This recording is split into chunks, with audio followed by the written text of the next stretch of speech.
I just want to cut to the chase very quickly, Doctor. You've been crisscrossing this country, and you have been meeting with a mixture of success and perhaps lukewarm response to your theories and your practices related to the book Black Labor, White Wealth. On the one hand, black people are embracing what you say as gospel truth relative to their experience in America, and on the other hand, there seems to be a level of inactivity based on the steps you've outlined blacks should take to make progress in the society, both economically, politically, and educationally.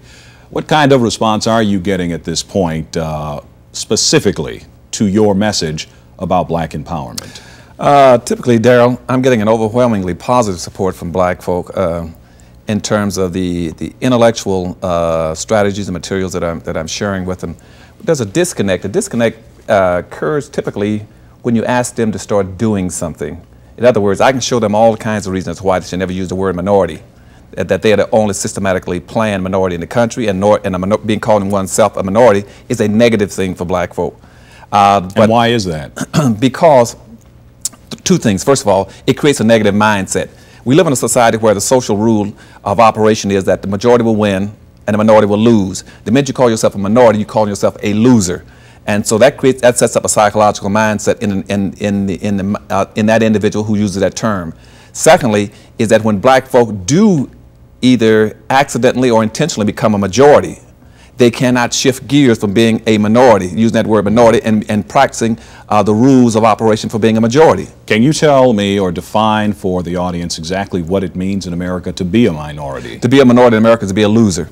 And black folk are the only systematically planned loser in the country, because in 1790, the first act of Congress in the United States was to say that this is a white country and the quote on zero is zero on black folk.